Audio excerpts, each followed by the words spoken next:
Right, back live with you tonight, Jordan Focus. The new Public Works and Infrastructure Minister, Dean Macpherson, seems to have hit the ground running with some of the work that he wants to do. He says he will not be procuring any new housing stock or offices for both the executive and parliamentarians alike. It comes as the department facilitates the ushering in of both the executive and members of parliament for the 7th administration by providing work offices and residential accommodation. The minister joins us now for more on that. Good to have you, Minister, and thank you very much for your time. It seems you have shifted the needle, and maybe you have found the answer to one of the questions that has been asked for years: the total number of immovable assets that are currently in the disposal of your department. Do you have that quantum now?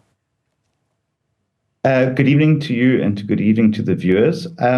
The reality is that the department's asset register is not in the shape that we would like it to be. We estimate that the department owns roughly around 88,000 buildings and nearly 5 million hectares of land. But it has been incomplete or had question marks over it for some time. So, we really as a department need to fully appreciate what the full picture of asset ownership is, because only through doing that can we then successfully leverage the assets of the state to benefit the communities for the public good, and to also see how we may want to rationalize that to assist communities, but also to drive the country forward in terms of optimizing that for investment purposes and to the good of the country. Having said that, though, but where you are now, you are well convinced that you do have enough, at least, to be able to accommodate the executive and parliamentarians and so on and so forth without running short. Yes, absolutely. I mean, I received that briefing from the Director General of the department, that we would be able to meet the needs of the executive as it stands today and members of parliament. And we're just simply saying that, in previous years, we've seen, funds spent on all sorts of things, from kitchen to curtain rails, generators, and all sorts of things that, that there's a choice that we have to make, that we're either going to focus our budget and our funds on driving the infrastructure program that I envisage for the department to create South Africa into a construction zone, or we're going to spend it on nice-to-haves that are not needed. So we can meet the needs of the executive. We've got enough office space. We don't need to procure or rent anything more. The accommodation comes fitted and fixed. And anything above that will be for the account of individuals.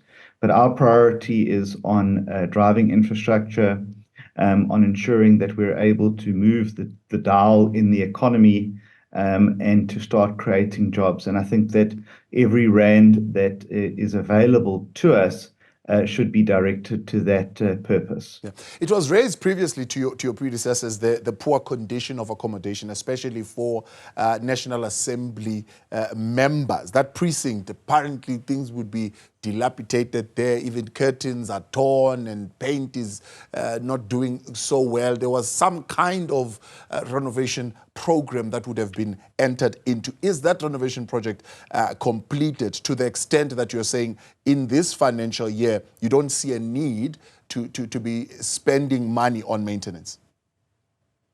That project is still ongoing and will be completed. It has been budgeted for and programmed, but I think anything beyond that would need to be reviewed. I do take cognizance that in the 6th administration, the Cabinet had actually approved a policy which looked at the rationalization of executive homes. I think that that's something that we need to continue and to pursue and to revive and take back into the 7th administration, because I think that we as a country recognize that everything's going to come to trade-offs, and the trade-offs that we're going to have to make are maybe going to be uncomfortable for us, in government, but are going to be for the benefit of the country at large. And I think that that's where we need to head. We'll continue to pursue existing projects of government, and we'll also look to introduce new policies, new ideas that can best optimize government's assets for the benefit of the country. Yeah. Let's move from the accommodation of the executive, maybe, and talk broadly about the assets. I mean, an estimated 228 million rands is apparently being spent on lease agreements at various levels with one particular company for storage, office space, parking, and so on and so forth. Is that something that you would want to review? Absolutely. I think that, we need to understand the manner in which leases are entered into, and how these come about, and whether in fact there are buildings or assets to match those leases. So in due course, I will be making some announcements regarding that. We're currently looking at the technical details of it. But I think that it's very important that as the state, we get value for money, that we know that what we are procuring and what we are leasing is of market value. And number two, that it's also needed. That's why I'm animated to fully understand the length and breadth of the assets that the state owns. Because, if there are 88,000 buildings available, we need to then ask ourselves the question, why are we not using those buildings that we own instead of actually leasing, private accommodation or offices, as the case may be. And if we can make savings there, I think that would be for the public good. But I mean, you would appreciate that, that this is a process. And it's a process that has to unfold over time, but we've got to make sure that we do so in a diligent manner that also produces results in the interest of South Africa. Any official vehicles you're going to be procuring? I will not be procuring any vehicles at all. I will use what is given to me. Or is already has been procured by the department. There's absolutely no need to have anything extra. And I think that obviously the ministerial handbook has been revised. I don't think that we should see them as targets to reach, but they should be guidelines in which we should exist to do our jobs, and nothing more beyond that. Yeah. The other question, I suppose, that would come up is the question, I suppose, that is linked to one of your tweets around dealing with the construction mafia. That's one thing to deal with, and whether you think you will be able to effectively deal with that. How? I mean, where the DA governs in the Western Cape, you know that the extortion racket is running amok there, and even the MEC for community safety is unable to deal with them. How do you see that happening in the context of national, apart from the law enforcement aspect that would need to happen, but there is also a policy imperative of the set-asides that need to, for example, go to a particular locality, that 30% question to SMEs, to township companies, and so on and so forth? So, I mean, I think that the issue of the construction mafia is highly organized.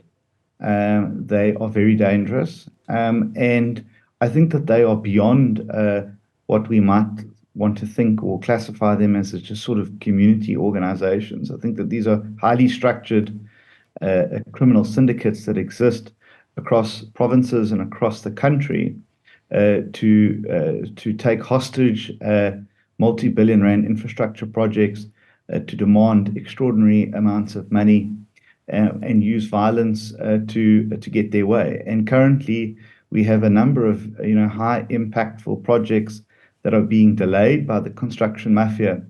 And so not only are they an enemy of the communities who are being disadvantaged by the delay in infrastructure development, but they're an enemy of the state. And I think that they should be viewed and treated as such by law enforcement. And you will know that the Executive Mayor of Cape Town has made great strides in offering rewards for information, for prosecutions of people linked to mafia-type operations.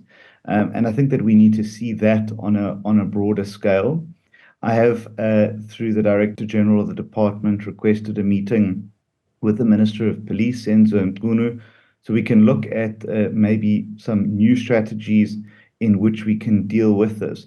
But one of the things that I think is really crucial is the involvement of communities themselves, that communities take ownership of infrastructure projects, that they believe in the good that they will do for their communities. And I think if they understood fully the impact of those projects in their communities, we also might be able to win the battle against the construction mafia. And we would also see with that a longer term longevity in those infrastructure projects as the community sought to take ownership and look after them themselves.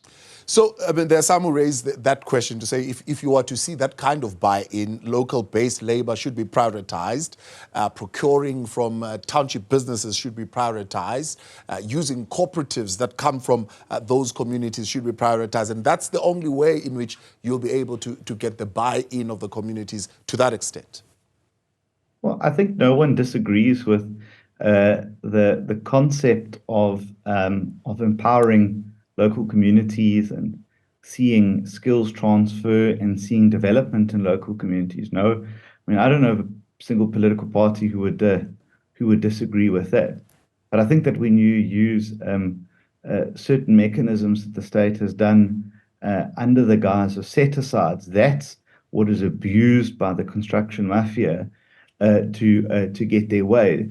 And you will find that actually the community has nothing to do with those projects at all, because it's the construction mafia, ironically, who actually keeps out then community-based organizations, local labor, and so on and so forth, because they want to bring in their people, to take over it. So it really is so detrimental to local communities, and I think that if we can partner with them to really take ownership of it, then I think that the mafia would have a really difficult time in trying to push the community around, because that community would be empowered, they would take ownership, and they would protect infrastructure that is being delivered to them because they know that it's for their benefit and their good. So, I think we all have a collective a desire to see this nuisance and menace that has really beset some places and holding back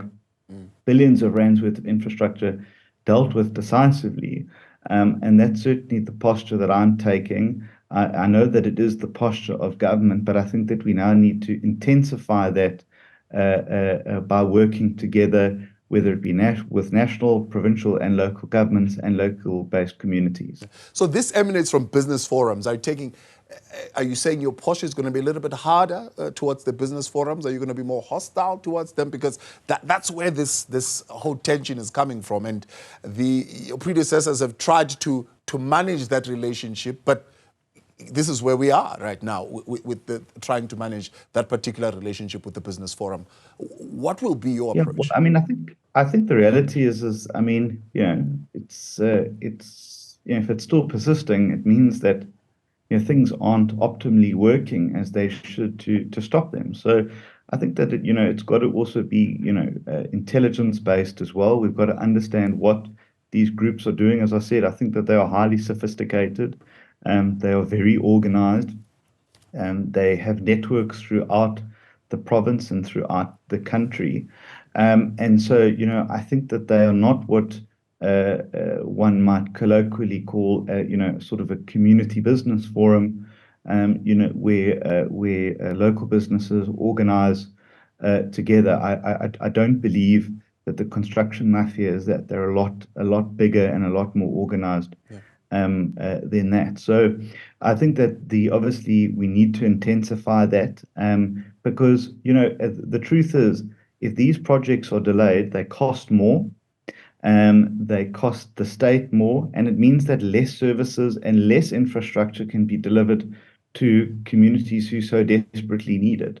So it really is within the state's interests to take this on, and to push back with the required force that is needed so that we can get projects back on track, and that we are also able to signal to the private sector that, jointly investing with government in infrastructure is not going to cause overruns. It's not going to, escalate the costs over time, and that they will be able to run on time and they will be able to run on budget. And I think that that's a very, very important message that we need to send to the private sector, because at the end of the day, we're not going to be able to, cause South Africa to become a construction site because of joint investment, unless we're able to give those sorts of certainties to the private sector as well. I want to move to the infrastructure fund. I want to talk about the other vacant buildings, but I'm going to push you a little bit on this question, because not so long ago, we actually had one of these forums coming to speak to my colleague here. You are dealing with a grouping of people who say, we are not a mafia. In fact, they're saying there's no construction mafia. There's no such a thing. It doesn't exist. We are genuine business people. There is a lack of communication with the department, with the businesses that are given these contracts, in terms of what the set-asides are supposed to be. That's what they call it, a lack of communication. To say, if we sit around the table and we speak better around these issues, there shouldn't be a reason for tension. Well, I don't know. I mean, I haven't watched your interview, and I'm not entirely sure what you're referring to. But let me say, I think that for anyone to say that there's no such thing as a construction mafia in South Africa doesn't live in South Africa. We've seen them. We know how they operate. The cases of murder and extortion are well documented in South Africa. So we know that that is the case. I'm also not saying that there shouldn't be better working relationships with the communities. Of course we should. I just earlier said that we want to work with communities so that they take ownership of their infrastructure projects. They work alongside us to make sure that they are protected, that they're looked after, that they have a stake in them, so that we have longer longevity for them over time. But I think that it would be incorrect to say that there is no such thing as construction mafia in South Africa. All right, Minister, let's move on from it. And I'm sure you will meet them one of these days. They will repeat this conversation to you, and you'll get to understand this conversation tonight that I'm having with you. Let's talk about the infrastructure fund. Your predecessor at some point was talking of, I think it was $100 billion, if I'm correct, of an infrastructure fund that otherwise would have been housed in the presidency, but in collaboration with your department. Is that program still on? Well, I mean, Infrastructure South Africa is an interesting entity in that it straddles the Department of Public Works and Infrastructure, and works with the presidency. And I'm not sure that we're getting the maximum amount of leverage that we can through Infrastructure South Africa. And I think that there needs to be a more consolidated effort in that entity. I'll be meeting with them next week. It doesn't have a permanent head, so tomorrow I've asked that an advert goes out for a new head of Infrastructure South Africa, so that we can bring some stability to them. But I mean, thinking, what I've had a discussion today, and we've just been conceptualizing some ideas, is that what we want to do is create a bigger pipeline and longer pipeline of bankable projects through Infrastructure South Africa, that we can seek co-investment through the private sector. I was listening to a radio debate not too long ago that only 2% of pension funds are invested in public infrastructure in South Africa, but actually the returns are quite good on that investment. So we need to look at how do we expose South African infrastructure development wider to investment funds, to international funds as well, so that they can work alongside us. Of course, the other side of that is to make sure that we have bankable projects, we have large-scale projects. I think that's going to require more coordination and looking at, how do we better utilize infrastructure South Africa to, number one, coordinate, but also build and deliver those maybe to more departments, to more entities, to more municipalities, and those are sorts of some of the things that I think that we need to conceptualize.